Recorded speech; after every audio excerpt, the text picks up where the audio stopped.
Setelah tiba di villa sisi selatan, Sanjaya sudah menunggu di pintu masuk sambil memegang tongkat.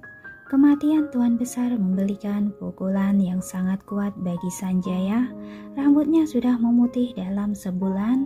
Sekarang penampilannya saat memegang tongkat ini sedikit mirip dengan penampilan Tuan Besar dulu. "Kakek Sanjaya!" Carlos turun dari mobil dan berlari riang ke arahnya. Setelah Tuan Besar meninggal, anak-anak menganggap Sanjaya seperti kakek buyut mereka, juga menghormati dan tergantung padanya. "Halo Carlos."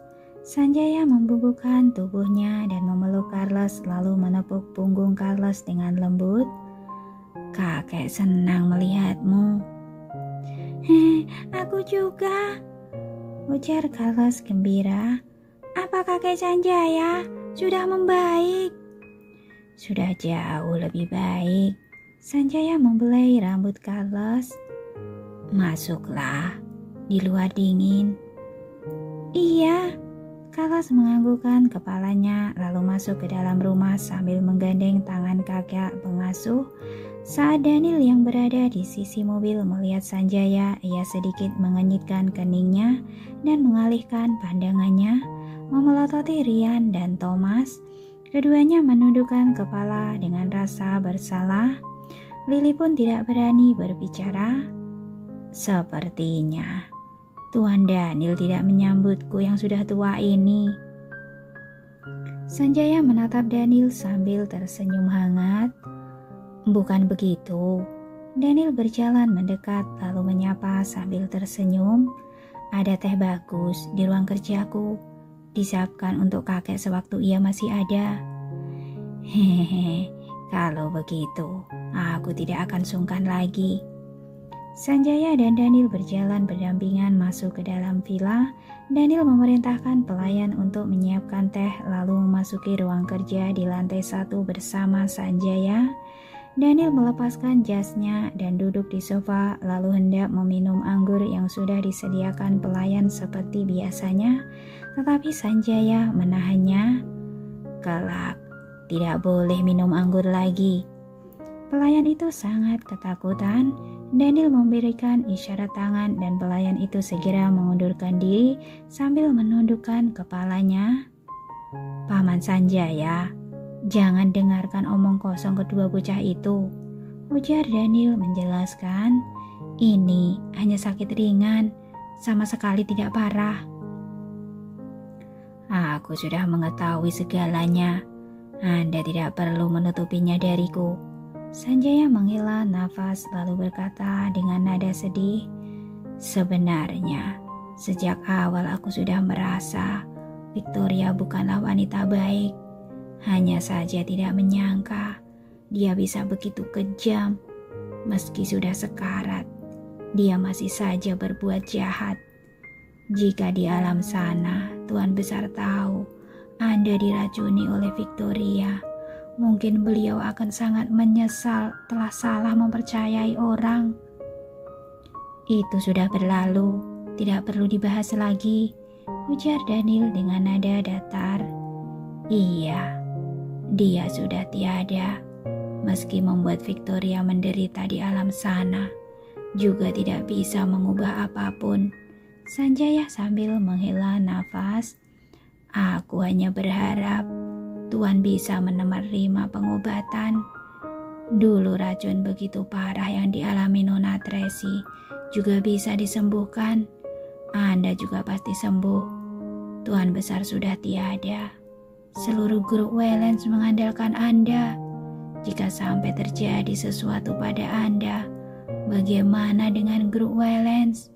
Bagaimana dengan anak-anak?" "Aku mengerti." Daniel menganggukkan kepalanya.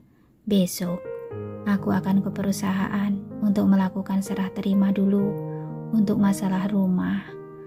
Harus merepotkan paman. Setelah diurus semuanya, aku akan memulai pengobatan." "Baguslah jika begitu." Sanjaya melihat kain kasa yang membalut tangan Daniel lalu membujuk dengan sungguh-sungguh. "Aku sudah lihat beritanya. Aku tahu ini sangat sulit untuk diterima. Tapi aku selalu merasa kehidupan manusia sangat panjang. Selama masih hidup, maka semuanya masih ada harapan. Daniel merasa tersentuh saat mendengar perkataan ini. Benar, selama dia masih hidup, semuanya masih bisa diperbaiki. Jalani pengobatan dengan baik. Semuanya masih bisa berubah. Sanjaya menepuk pundak Daniel. Ada Direktur Tony di perusahaan, dan di rumah masih ada aku. Anda bisa tenang. Iya, Daniel tersenyum dan menganggukkan kepalanya. Tehnya sudah siap, ayo minum. Baik.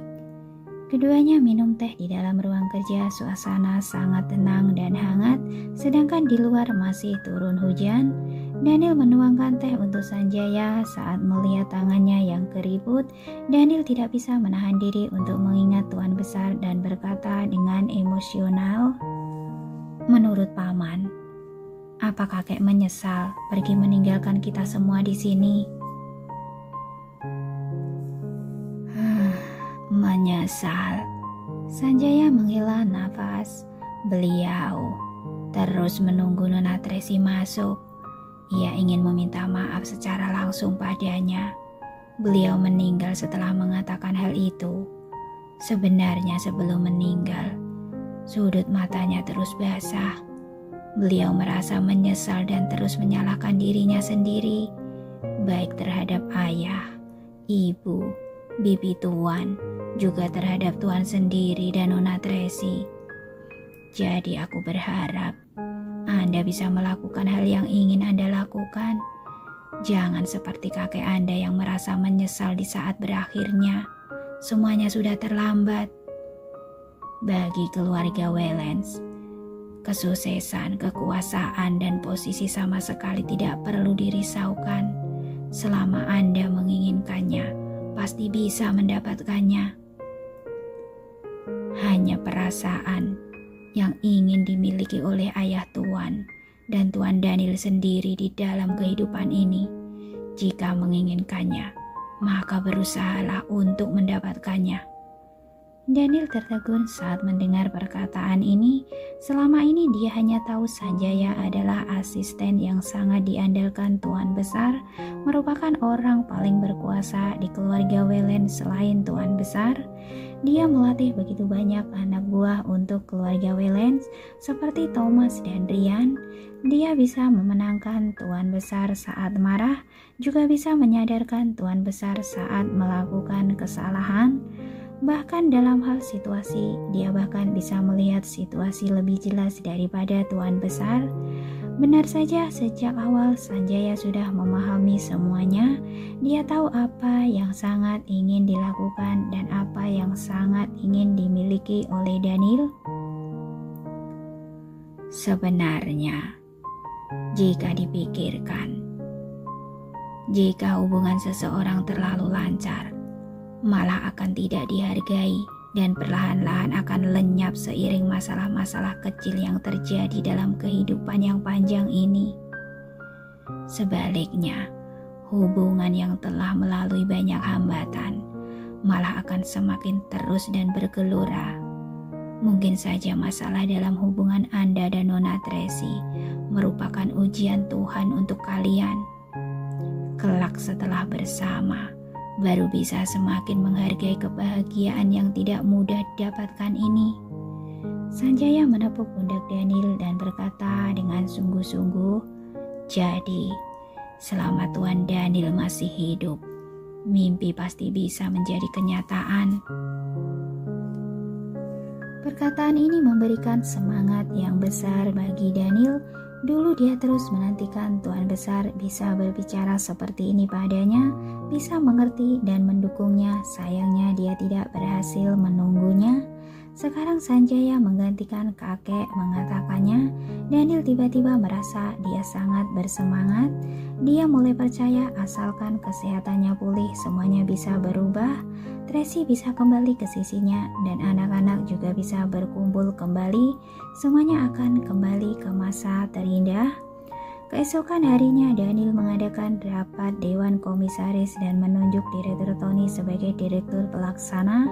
Dia yang mengambil keputusan atas semua urusan perusahaan.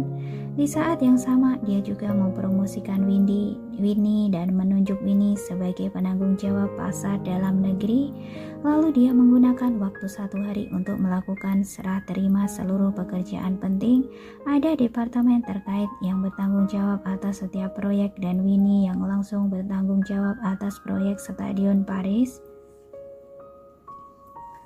Begitu kabar ini diumumkan, semua orang merasa sangat resah. Semuanya ingin bertanya tetapi tidak berani mengatakan apapun. Akhirnya Direktur Tony yang bertanya, "Presiden Daniel, apa yang ingin Anda lakukan?" Daniel memberikan isyarat tangan dan Rian meminta orang untuk menutup pintu ruang rapat, bahkan juga mematikan seluruh perangkat internet. Lalu Daniel berbicara dengan tenang, "Belakangan ini, tubuhku terasa sedikit tidak nyaman. Mungkin karena sebelumnya terlalu lelah. Jadi aku akan istirahat selama beberapa waktu. Tapi kalian tenang saja, paling lama 2 bulan, aku akan kembali dengan penuh semangat." Mendengar perkataan ini, para manajer tingkat atas semakin gelisah dan buru-buru bertanya tentang kondisi kesehatannya. "Sudah kukatakan, hanya masalah kecil." Daniel melambaikan tangannya. "Apa kalian melihatku seperti orang yang menderita penyakit mematikan?" Hari ini Daniel sengaja tampil lebih rapi. Dia terlihat sangat bersemangat. Selain lebih kurus dari sebelumnya, tidak ada yang terlihat aneh darinya. "Aku hanya ingin beristirahat sebentar," ujar Daniel dengan datar. "Selain itu, belakangan grup Waylands mengalami banyak masalah. Kondisi kantor pusat di negara Maple juga berantakan. Aku harus ke sana untuk menanganinya. Tenaga manusia terbatas. Aku benar-benar tidak bisa mengurus semuanya sekaligus. Jadi hanya bisa meninggalkan tempat ini untuk sementara waktu." Setelah Daniel mengatakan ini, semuanya mulai mengerti. Ada yang berspekulasi dan merasa Daniel memang seharusnya kembali ke negara Maple untuk menangani masalah di sana. Meski dalam wasiat Tuan Besar tertulis bahwa dia meninggalkan semua asetnya untuk ketiga cicitnya, sekarang tetap saja Daniel yang harus mewakili mereka untuk mengurusnya. Sekarang Presiden Devina sudah tidak ada, Tuan Besar juga sudah tiada. Tetap harus Daniel yang menangani semua masalah di sana. Namun dia tidak bisa mengumumkan semua hal ini agar pihak tertentu tidak mengetahuinya. Bagaimanapun tim manajemen grup Waylands tidak sepatuh orang-orang di Skywheel, jadi mereka lebih menerima alasan Daniel ingin menyelesaikan masalah di negara Maple. Semua orang pun menghela nafas lega, hanya Direktur Tony dan Winnie yang terlihat seperti punya beban berat. Setelah rapat, Daniel kembali ke ruangannya untuk menandatangani setumpuk dokumen penting terakhir. Direktur Tony mengetuk pintu dan masuk lalu bertanya dengan lugas, "Apa liburan Anda terkait masalah Nona Tracy?" "Anda sudah melihat berita." Sekarang Daniel semakin menghormati Direktur Tony. Meski Pak Tua ini sangat keras kepala, saat perusahaan menghadapi masalah, Pak Tua ini selalu berjuang bersamanya dan tidak pernah menyerah. "Sudah." Direktur Tony menghela nafas. Masalah di dunia ini tidak bisa ditebak. Aku tidak mengerti percintaan anak muda. Aku hanya berharap Anda tidak terpukul karena masalah ini. Apa di mata Anda, aku adalah orang-orang yang begitu kekanak-kanakan?" Daniel terus menandatangani dokumen tanpa mengalihkan pandangannya. "Anda benar-benar akan pergi ke negara Maple?" Direktur Tony mengerutkan keningnya. "Yang aku tahu, Tuan Sanjaya sudah mengurus masalah di sana." "Iya, Paman Sanjaya memang sudah mengurus masalah di sana." Daniel menghentikan gerakan tangannya. "Aku mengajukan cuti bukan karena masalah kantor pusat. Sebenarnya karena aku sakit. Jika masih tidak menerima pengobatan, aku akan meninggal." "Apa?" Direktur Tony sangat terkejut. "Anda jangan menakutiku." "Sebaiknya Anda saja yang mengetahui tentang hal ini, ujar Daniel dengan ekspresi serius. Aku sudah meminta pengacara menyiapkan surat wasiat. Jika terjadi sesuatu padaku, maka Anda dan Paman Sanjaya yang akan mengurus perusahaan. Warisanku akan kuberikan kepada 3 anakku. Sakit apa? Direktur Tony langsung panik. Tidak parah, tapi tetap ada risiko, ujar Daniel singkat. Tapi tetap harus berjaga-jaga. Serah terima pekerjaan yang harus dilakukan tetap harus dilakukan. Tapi tidak perlu khawatir, kemungkinan besar tidak akan merepotkan Anda. Daniel tersenyum. Aku juga ingin menanganinya sendiri. Bagaimanapun Anda juga sudah berumur, tidak bisa bekerja terlalu keras lagi. Dasar bocah tengik, di saat seperti ini kamu masih bisa bercanda denganku. Direktur Tony sangat kesal. Sebenarnya, perkataan mana yang benar dan mana yang tidak? Bisakah kamu mengatakan yang sebenarnya padaku? Yang kukatakan sekarang adalah kenyataan. Daniel menyerahkan sebuah dokumen pada Direktur Tony. Anda dan Paman Sanjaya masing-masing memiliki dokumen ini satu rangkap. Anda harus menyimpannya dengan baik. Apa ini? Direktur Tony membuka dokumen itu dengan perlahan. Lihat saja pelan-pelan, aku sudah selesai menandatangani dokumen. Aku pergi dulu. Setelah menandatangani dokumen terakhir, Daniel meletakkan pulpen lalu berdiri dan pergi. Direktur Tony membuka dokumen itu. Ternyata isinya adalah surat wasiat Daniel. Seperti yang Daniel katakan tadi, isi surat wasiat itu adalah jika Daniel meninggal, hak kepengurusan grup Waylands akan diserahkan sepenuhnya padanya dan Sanjaya. Seluruh aset grup Waylands akan diberikan kepada ketiga anak Daniel. Berikut rencana pembagiannya. Bahkan secara khusus dijelaskan setelah Carlos berusia 12 tahun, dia bisa memilih untuk mengambil alih perusahaan di bawah bimbingan Sanjaya, sedangkan seluruh aset pribadi Daniel diberikan kepada Tracy, ibu dari anak-anaknya. Namun masa berlaku surat wasiatnya adalah setahun. Jika terjadi sesuatu pada Daniel yang menyebabkan meninggal dunia dalam jangka waktu setahun ini, maka akan dilaksanakan sesuai wasiat ini. Setahun kemudian wasiat ini akan hangus secara otomatis. Ini tangan Direktur Tony yang memegang surat wasiat itu gemetar. Sekarang dia sudah percaya Daniel benar-benar sakit, bahkan mungkin akan membahayakan nyawanya. Alasan Daniel kenapa ia memberitahu Direktur Tony kejadian yang sebenarnya bukan hanya karena kepercayaan, tetapi karena masih ada satu alasan yang penting. Ia benar-benar khawatir akan terjadi sesuatu padanya. Orang pada umumnya akan peka terhadap kondisi tubuhnya sendiri. Meskipun ia kuat dan berani, juga akan menghadapinya dengan optimis. Tetapi ia selalu punya sesuatu firasat, merasa bahwa dirinya suatu hari akan tertidur, lalu tidak akan terbangun lagi. Ia tidak ingin saat hal tersebut terjadi, grup Waylands menjadi berantakan. Jadi ia harus mempersiapkannya dengan baik. Setelah semua selesai diserah terima, Daniel mulai menjalani perawatan. Lily membereskan gedung medis sebelumnya, memindahkan peralatan medis khusus, kemudian mengatur tim medis yang didatangi langsung dari negara Embron ke villa sisi selatan. Bibi Riana memindahkan sebagian besar pelayan muda ke tempat Sanjaya, lalu menukarkannya dengan beberapa pelayan lama yang setia.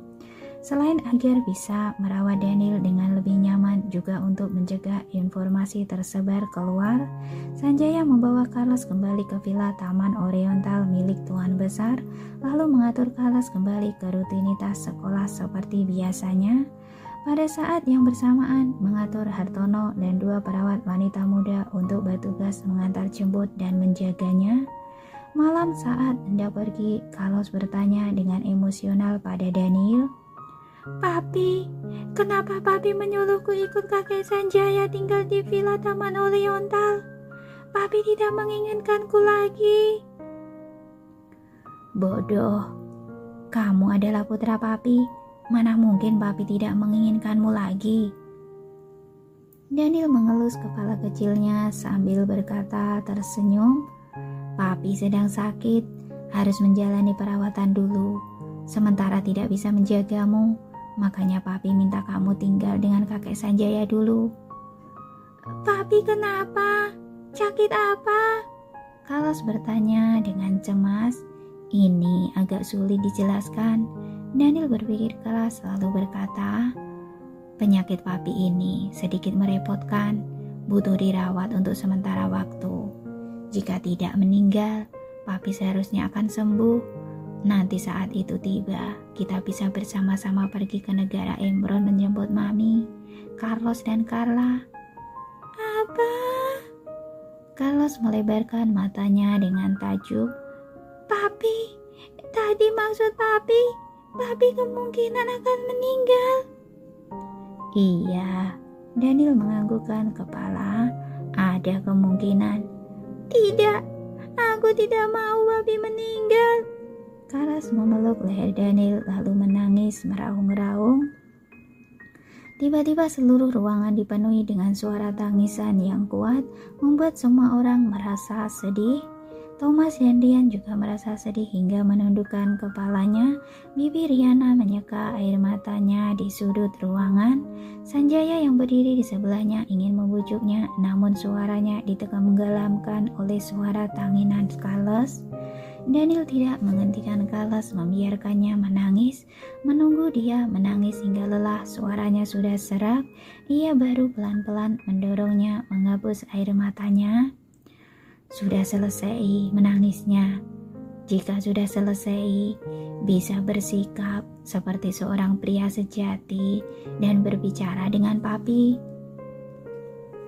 Mata Carlos masih berlinang air mata. Ia menarik nafas dan menganggukkan kepala. "Hapus air matamu, lalu duduk." Daniel memberinya beberapa helai tisu. Carlos mengambil tisu itu, menghapus air matanya, membuang ingus di hidungnya, lalu dengan mata yang merah menatapnya. "Papi!" Baru membuka mulut, suaranya kembali tercekat. "Setiap orang akan pergi, hanya masalah waktu, lebih cepat atau lebih lambat." Daniel dengan lembut menatapnya. "Kita harus berani menghadapi kematian. Jangan menganggapnya seperti musuh besar."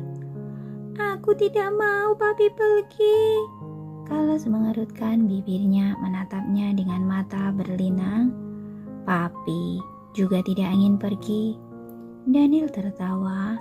"Papi masih mau pergi menjemput Mami, Carlos dan Carla. Papi masih ingin melihat kalian tumbuh dewasa.